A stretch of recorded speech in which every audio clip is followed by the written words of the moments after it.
Bonjour à toutes et à tous et bienvenue dans votre émission de rendez-vous. Cette semaine, nous parlons bois, nous parlons musique, théâtre, chant choral et enfin tremplin artistique. Nos deux premiers invités de la semaine sont Flavie Nagent, bonjour. Bonjour. Vous êtes la directrice, la responsable communication et enseignante à l'ENSTIB d'Épinal et vous allez nous parler d'une grande journée jeudi prochain, le 15 mai à l'ENSTIB d'Épinal, bien sûr sur le campus bois. Une journée porte ouverte pour les 40 ans de l'ENSTIB avec quelques photos marquantes de ces 40 ans qu'on va commenter. Corinne Schizzaroto, bonjour. Bonjour. Vous êtes la directrice du conservatoire Gauthier d'Épinal. Également, journée porte ouverte chez vous. Alors pas ce samedi, le samedi suivant, le samedi 17 mai. En seconde partie d'émission, nous aurons Hubert Pierrot-Craco pour nous parler de la 8e édition du Grand Show. C'est le 31 mai à Mirecourt. Et enfin, on va parler de chant choral avec deux concerts de À Cœur Joie Lorraine Champagne-Ardenne le samedi 10 mai à Gérardmer et le dimanche 18 mai à Épinal. Épinal, justement, on y reste pour l'instant avec les 40 ans de l'ENSTIB. Flavie Nagent, donc responsable communication et enseignante donc à l'ENSTIB. L'ENSTIB qui veut dire École nationale supérieure des technologies et industries du bois. C'est toujours important de le rappeler parce que tout le monde ne connaît peut-être pas précisément l'acronyme de l'ENSTIB, bien sûr, l'école des ingénieurs du bois, une référence toujours nationale, voire internationale. Oui, c'est la seule école nationale publique en France qui forme des ingénieurs dans la filière bois. La seule. Et vous dépendez de l'université, vous êtes rattaché à l'université de Lorraine. On est rattaché à l'université de Lorraine, oui. Allez, l'ENSTIB, bien sûr, sur le campus bois d'Épinal. Vous proposez vos portes ouvertes jeudi prochain, le jeudi 15 mai. Il y aura beaucoup de scolaires et il y aura aussi du grand public. Qu'est-ce que vous allez nous proposer donc, tout au long de cette journée sur votre campus ? On fête notre anniversaire et on a envie de le partager avec un maximum de personnes et surtout avec les enfants. Donc c'est une porte ouverte qui est organisée principalement pour les scolaires, avec des ateliers de découverte des sciences, des jeux, il y a tout un parcours ludique, mais il y a aussi de la danse, de la musique, du sport avec les associations étudiantes de l'école. Tout le monde sera sur le pont, mais bien sûr, les personnes qui ont envie de profiter de l'occasion pour venir suivre le parcours et découvrir surtout une incroyable exposition qui retrace les 40 ans de l'école à travers 48 panneaux. On voulait en faire 40, mais le projet a été confié à Pascal Triboulot, qui a été directeur de l'école et qui a estimé que c'était tout à fait impossible de faire tenir 40 ans d'histoire dans 40 panneaux. Donc il y en a 48 exactement, mais ça permet d'avoir un aperçu vraiment intéressant de la naissance de l'école, des conditions dans lesquelles elle est née et surtout de son incroyable évolution jusqu'à aujourd'hui. Et bien sûr, sur Épinal, sur les Vosges centrales et quelque part sur les Vosges en général, voilà, l'ENSTIB et ses ingénieurs, ses futurs ingénieurs dans la filière bois, ils diffusent cette culture, cette sensibilité bois partout dans le département et donc largement partout en France. L'ENSTIB aujourd'hui, c'est quoi en chiffres? Le nombre d'enseignants, le nombre d'élèves, le nombre de formations? Alors, on ne forme pas uniquement des ingénieurs, on forme aussi des licences professionnelles et des masters. En tout, chaque année, on accueille environ 400 étudiants sur le campus, parmi lesquels il y a plusieurs promos. Donc, il y a en général à peu près 90 élèves ingénieurs qui sont là pour 3 ans. Les licences professionnelles sont là pour 1 an. Et les masters sont là pour 1 an, puisqu'ils arrivent en général après la licence ou dans le cadre d'un cursus. Enfin, on ne va pas entrer dans les détails. Mais... Combien d'enseignants et enseignants-chercheurs? Alors, on a 33 enseignants-chercheurs sur le campus et 30 personnels qui sont les personnes sans qui l'école ne pourrait pas fonctionner, les services techniques, les services administratifs.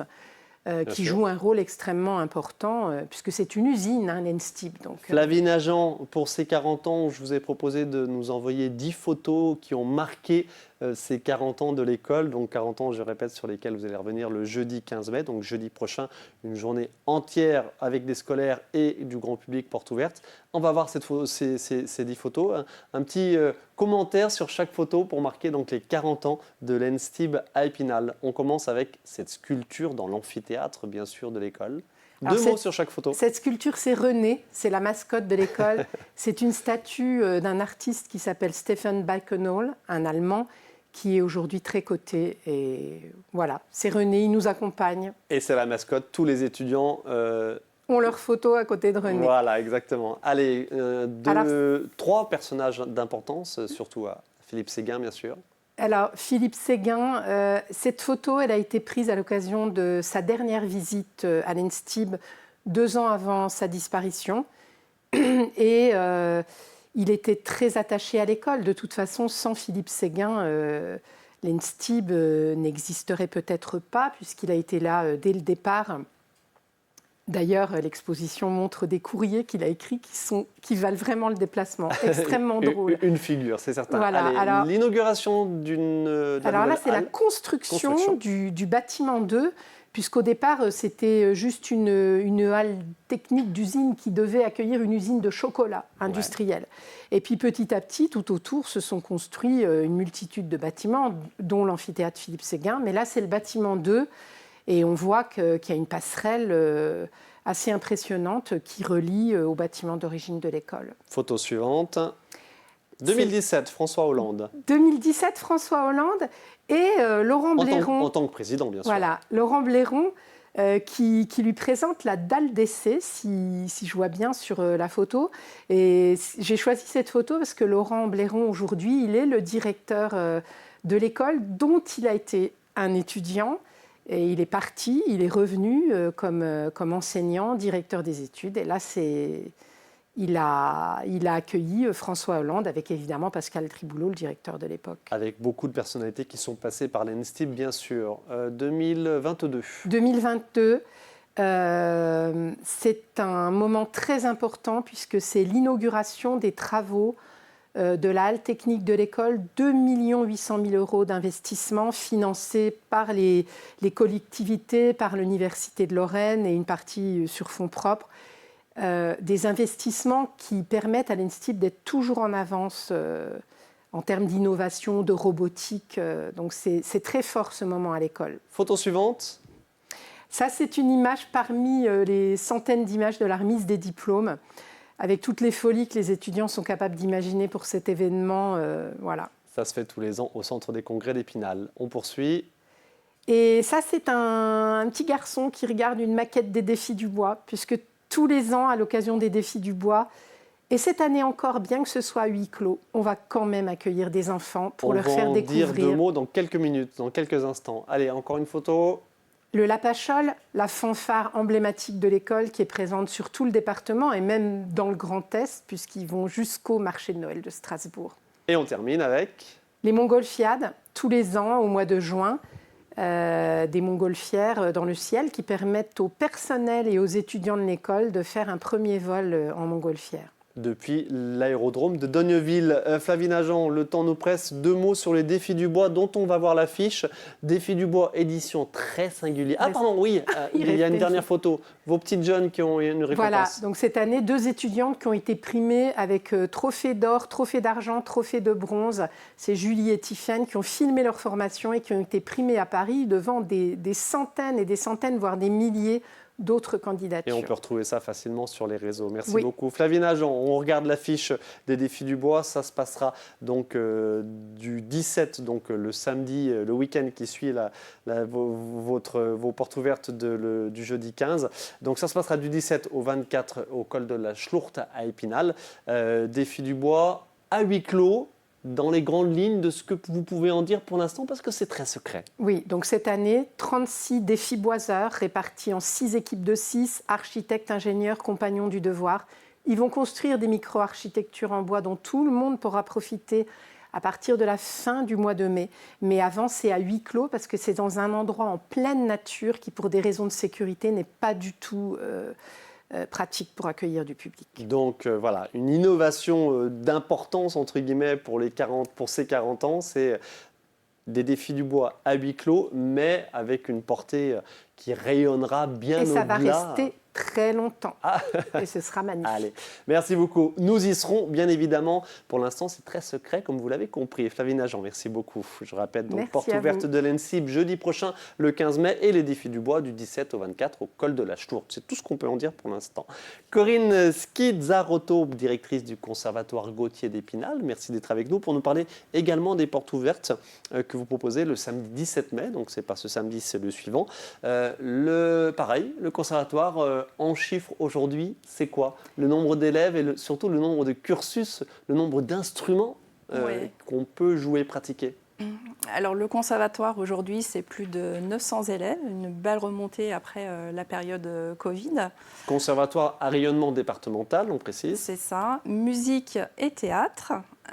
Donc plusieurs cursus sont proposés, donc cursus instrumental, vocal, avec plusieurs esthétiques, musique amplifiée, jazz, et puis effectivement donc le théâtre avec un parcours diplômant et aussi une troupe amateur, adulte.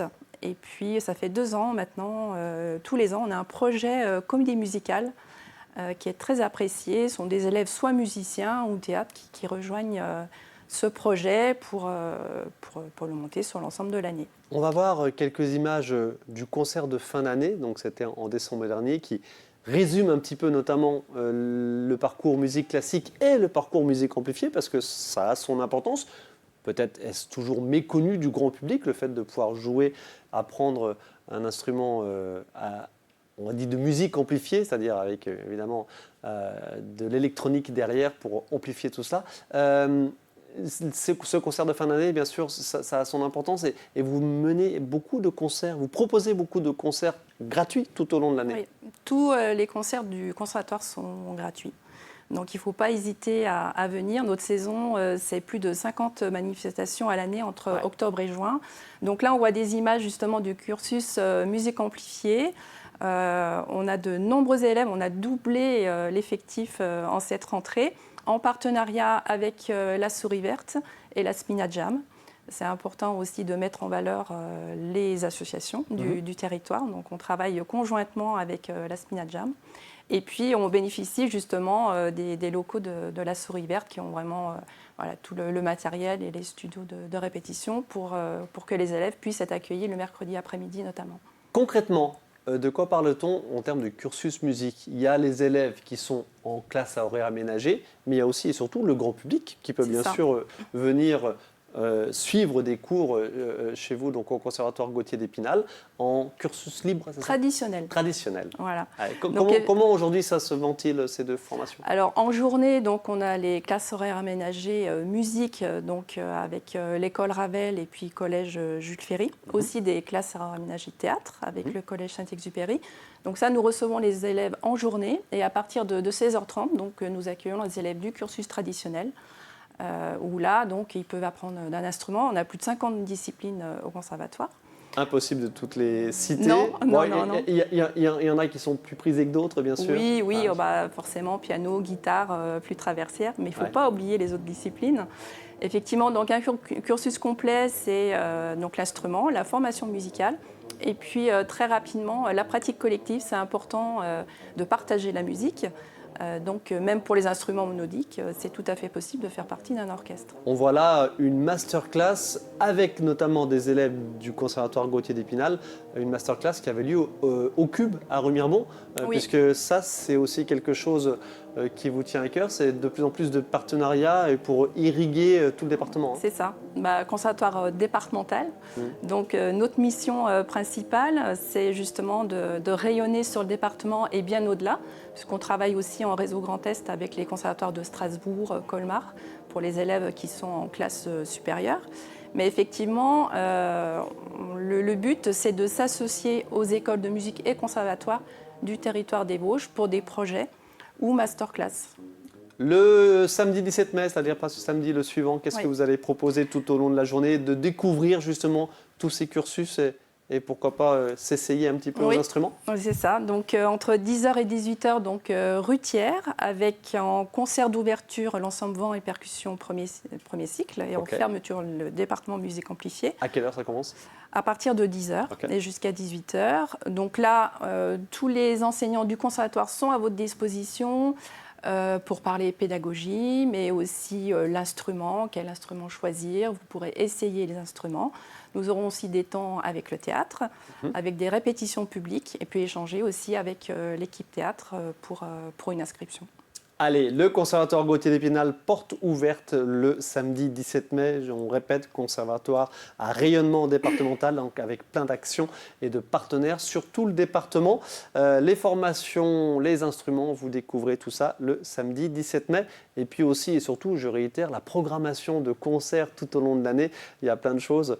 Vous reviendrez en septembre pour annoncer la saison 2025-2026. Merci beaucoup, Corinne Schizarotto. Merci. Flavie Nagent, merci. À très vite, donc jeudi prochain, pour votre journée porte ouverte et les défis du bois, donc du 17 au 24 mai, au col de la Schlourte. À très vite. Merci à vous de votre attention. Vous restez avec nous pour la seconde partie de Qu'on se le dise. Retour sur le plateau de votre émission de rendez-vous avec vous, Hubert Pirot-Craco. Bonjour. Bonjour. Vous êtes le président de l'association Passion Chaud. On vous connaît bien, vous venez régulièrement sur ce plateau pour nous parler notamment de ce tremplin artistique, le plus important sur notre département, on va être très clair. Donc 8e édition du Grand Show le samedi 31 mai sur la scène de l'Espace Flambeau à Mirecourt. C'est bien ça. Anne Gaffio, choriste de l'ensemble vocal Noctuel de la Bresse et choriste de l'ensemble de la chorale à cœur joie Lorraine Champagne-Ardenne, avec 2 concerts prévus le samedi 10 mai à Gérardmer et le dimanche 18 mai à Épinal. C'est une fois tous les 3 ans ce concert d'envergure régionale. Vous allez nous raconter tout cela dans quelques instants. Hubert Pirot-Craco, donc Passion Chaud, 8e grand show. Oui. Déjà, on regarde tout de suite, si vous voulez bien, le magnéto du teaser. Mais volontiers. Ouvrez grand vos yeux. Le Grand Show revient le samedi 31 mai 2025 pour sa 8e édition. Laissez-vous émerveiller par ce nouvel univers féerique animé par les meilleurs artistes de la plus grande région en chant, danse, humour, magie et art visuel. Un spectacle de variété unique de plus de 2 heures sur une scène somptueuse. Réservez vite vos places à tarif préférentiel sur notre site www.passionchaud.fr. Hubert Pirot-Craco, j'ai le plaisir de vous accueillir chaque année pour annoncer ce rendez-vous. Ça prend de l'ampleur, ça se professionnalise sacrément. C'est vrai, à l'antenne, ça claque, en image, ça claque, si je peux me permettre. Hein. Allez, ce tremplin artistique, rappelez-nous sa raison d'être et puis ses ambitions, tout simplement. Voilà.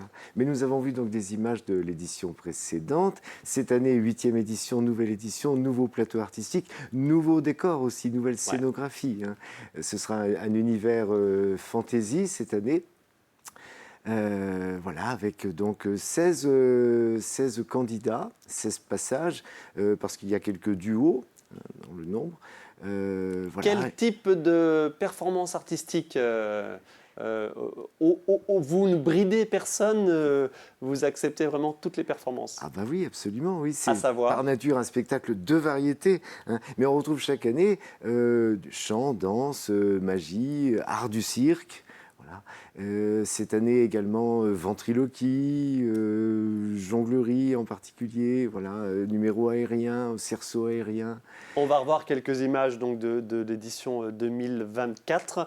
Les prestations durent combien de temps? Et il y a une entracte, bien sûr. Oui. Tout ça se passe, bien sûr, je l'ai dit, sur la scène de l'Espace Flambeau à Mirecourt le samedi 31 mai en soirée. À partir de quelle heure? J'ai mangé l'heure. 20h30, le début du spectacle. Oui. Entrée payante, on va tout de suite dire le prix. Oui. En ligne, en pré-réservation en ce moment, c'est 10 € pour les adultes, 7 € pour les enfants. Voilà. Une soirée relativement accessible à tout le monde. Bien sûr, c'est aussi l'idée. Très riche, oui. Donc je réitère, combien de temps de prestation? 6 minutes maxi par candidat. Ouais. Voilà. Avec une guest star encore cette année ou pas? Parce que on ne vient pas que des Vosges. Les candidats viennent d'autres départements, voire de beaucoup plus loin. Oui, tout à fait. Oui. Voire de beaucoup plus loin. En fait, le beaucoup plus loin cette année, c'est l'Ukraine. Ah, c'est l'Ukraine. Oui, nous avons 2 jeunes circassienne des sœurs jumelles qui s'appellent Anastasia et Maria, qui vont présenter un numéro, alors l'un en duo, et l'une des deux jumelles présentera un numéro solo, Ok. des numéros époustouflants. Alors pardon, elles sont en France par rapport à la guerre ou rien à voir? Non, D'accord. non, elles vivent en Ukraine, elles vont venir spécialement en France pour le grand show. Tout bien. Voilà. Et les autres candidats viennent-ils? Les autres viennent vraiment du Grand Est au sens très large et non pas administratif, puisqu'on a des candidats du Nord, en particulier du côté d'Asnières. Voilà. Et puis bien sûr les départements lorrains. Et on a même aussi des locaux. On a deux Mircursiens, une Vosgienne. Mais voilà, les autres viennent de beaucoup plus loin, donc y compris d'Ukraine. Alors, on répète, un tremplin et un spectacle. C'est vraiment l'idée, c'est de Oui, faire les oui, deux. oui. Mais on n'est pas tout à fait comme sur une émission de télé bien connue, des émissions de télé bien connues. Non. Voilà, c'est avant tout un spectacle pour le public sur scène. Absolument. Et puis, il y a un petit jury. Voilà, il y a un jury tout de même, oui, bien sûr, qui a son importance pour l'avenir artistique de nos candidats. Mais Il n'y a pas trop de blabla entre chaque pas tableau. du tout. Pas du tout. Non, les numéros s'enchaînent aussi vite que possible. Voilà, donc c'est rythmé, varié, avec alors j'évoquais la scénographie tout à l'heure, ce sera une scène évolutive, grâce aux effets de lumière et de mapping en particulier. Ok. Voilà. Chaque candidat aura vraiment son univers lumineux, ses propres effets, enfin tout est calculé, personnalisé pour mettre en valeur au mieux chaque prestation. Les lauréats, comment sont-ils récompensés? Eh bien, il y a une dotation globale de 1 000 € pour les 3 premiers lauréats, et puis il y a aussi un prix d'encouragement. Ok, mais c'est surtout s'exercer à la scène, Voilà. s'expérimenter sur la scène. Absolument, oui, c'est ça. Ok, allez, tout bien. Et bien, écoutez, la 8e édition du Grand Show, c'est le samedi 31 mai sur la scène de l'Espace Flambeau à Mirecourt. Entrée payante, on l'a dit, somme relative. Combien de personnes, combien de jauge la salle? 500 places. Ok. Et alors, Et oui, généralement, vous faites assez rapidement le plein. voilà, tout à fait. Donc j'attire l'attention de nos spectateurs sur ce point. Ne tardez pas à réserver. Voilà, parce que nous sommes déjà à ce jour à 350 réservations, je crois. Eh bien, tout bien. Mais il y a encore un peu de place, effectivement. Allez, à vous suivre aussi sur les réseaux sociaux avec pas mal de vidéos que vous diffusez de temps en temps. C'est toujours appréciable de faire du teasing, bien sûr, pour cette grande soirée, le Grand Show, Tout à fait. samedi 31 mai à Mirecourt. Merci beaucoup, Hubert Pirot-Craco. Merci à vous. Anne Gaffio, choriste de l'ensemble vocal noctuel à la Bresse et donc de À Cœur Joie Lorraine Champagne-Ardenne. Concert les samedis 10 mai à Gérardmer à 20h à l'église Saint-Barthélemy et le 18 mai à Épinal, c'est en soirée aussi j'imagine, Oui. pardon, j'ai pas d'horaire, à l'église Notre-Dame au Cierge à Épinal. Non, c'est à 16h, c'est le dimanche. À C'est le 16h le dimanche dimanche, après-midi. tout bien, pardon. La chorale À Cœur Joie Lorraine Champagne-Ardenne, gros concert, grosse programmation de concerts, une fois tous les 3 ans. Voilà, oui. En fait, le chœur lorrain n'existe pas. Ouais. En fait, il est constitué de choristes qui font partie du mouvement À Cœur Joie, qui se retrouvent tous les 3 ans pour monter une œuvre d'envergure, qui ne pourrait pas monter seul parce que coût financier, parce que structurellement c'est compliqué de monter une grosse œuvre. Et donc voilà, une fois tous les 3 ans, il y a un gros projet qui est mis en œuvre. On va voir quelques images d'une répétition qui a eu lieu, pas samedi dernier, mais celui d'avant. C'était du côté de Vincey. Oui. Voilà, donc ça va donner un petit peu de la tonalité du répertoire que vous allez proposer, à savoir, c'est marqué sur le livret, Liszt. Voilà, c'est la messe du couronnement de Liszt. Donc c'est une messe qui a été composée en 1867 à l'occasion du couronnement de Franz et de Sissi, voilà, qui étaient empereur et impératrice d'Autriche et qui ont été couronnés roi et reine de Hongrie. Et c'est à l'occasion de ce couronnement en Hongrie que la messe a été écrite. Voilà. Qui a fait ce choix, choix concrètement? Alors en fait, c'est un choix collectif. Il y a un bureau qui existe au niveau de la Cœur Joie Lorraine, voilà, donc qui se rassemble et qui détermine une œuvre. Et en fait, ce choix-là, il s'est porté. C'est Guillaume Faucher qui dirige cette année la messe, qui était chef de chœur l'année dernière de Ars Musica, qui est une chorale à Cœur Joie à Nancy. Ok. Donc qui a proposé l'œuvre en même temps que d'autres. Et en fait, c'est cette œuvre-là qui a été choisie. Voilà, et c'est du coup Guillaume Faucher n'est plus chef de chœur d'Ars Musica, mais il a voulu quand même monter ce projet avec À Cœur Joie Lorraine. Combien de choristes sur scène? Là, on sera à 100, 120. Voilà, donc là, toute la chorale n'était pas présente à Il Vincey. manquait 30 personnes. Voilà, vous étiez déjà nombreux, mais forcément, vu qu'on est sur toute la région, enfin ex-région Lorraine, il faut faire le voyage effectivement pour les diverses répétitions. Voilà, c'est vrai que c'est des répétitions qui sont prévues en amont, mais c'est vrai qu'on a tous des obligations. Et donc voilà, on essaye d'assister au maximum. Bon, 120 choristes, forcément, ça commence à parler. Oui, ça va déménager parce que c'est une œuvre qui en impose de par le thème, hein, forcément. Un couronnement, c'est pas voilà, donc ça reflète le faste de la royauté, on va dire. Et puis il y a quand même ce caractère